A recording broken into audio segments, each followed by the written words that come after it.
Praise lord అందరికీ. ఈరోజు అపోస్తలుడైన పౌలు కొరింథీలకు వ్రాసిన 2వ పత్రిక 2వ అధ్యాయం చదువుకుందాము. ప్రారంభిస్తున్నాను.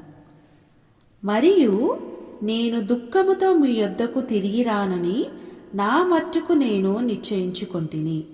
నేను మిమ్మును దుఃఖపరచు నెడల నా చేత దుఃఖపరచబడిన వాడు తప్ప మరి ఎవడు నన్ను సంతోషపరచును? నేను వచ్చినప్పుడు ఎవరి వలన నేను సంతోషము పొందదగినదో వారి వలన నాకు దుఃఖము కలగకుండా వలెనని ఈ సంగతి మీకు వ్రాసితిని. మరియు నా సంతోషము మీ అందరి సంతోషమే అని మీ అందరి యందు నమ్మకము కలిగి ఈలాగు వ్రాసితిని. మీకు దుఃఖము కలుగవలెనని కాదు గాని మీ ఎడల నాకు కలిగియున్న అత్యధికమైన ప్రేమను మీరు తెలుసుకొనవలెనని నిండు శ్రమతోనూ మనోవేదనతోనూ ఎంతో కన్నీరు విడుచుచు మీకు వ్రాసితిని.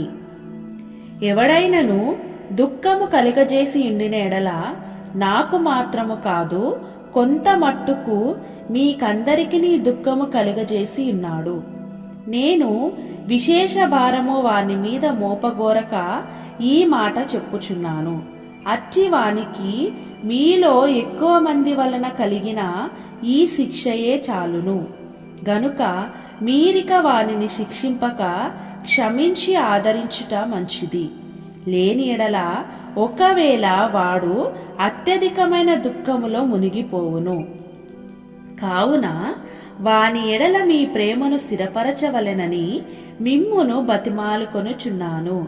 మీరన్ని విషయములందు విధేయులై ఉన్నారేమో అని మీ యోగ్యత తెలుసుకొనుటకే కదా పూర్వము వ్రాసితిని.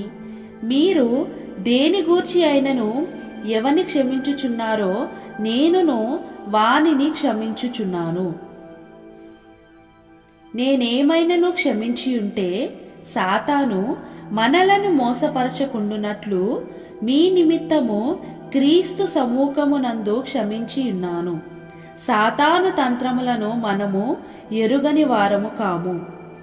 క్రీస్తు సువార్త ప్రకటించుటకు నేను త్రోయాకు వచ్చినప్పుడు ప్రభువునందు నాకు మంచి సమయము ప్రాప్తించి ఉండగా సహోదరుడైన తీతు నాకు కనబడనందున నా మనస్సులో నెమ్మది లేక వారి యొద్ద సెలవు తీసుకుని అక్కడ నుండి మాసిదోనియాకు బయలుదేరితిని. మా ద్వారా ప్రతి స్థలమందును క్రీస్తును గూర్చిన జ్ఞానము యొక్క సువాసనను కనపరచుచు ఆయన యందు మమ్మును ఎల్లప్పుడూ విజయోత్సవముతో ఊరేగించుచున్న దేవునికి స్తోత్రము.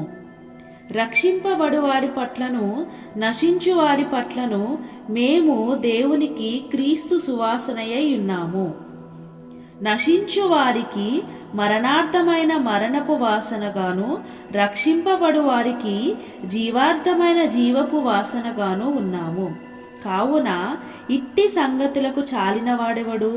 మేము దేవుని వాక్యమును కలిపి చెరిపెడు అనేకుల వలె ఉండక నిష్కపట్యము గలవారమును దేవుని వలన నియమింపబడిన వారమునై ఉండి క్రీస్తునందు దేవుని ఎదుట బోధించుచున్నాము.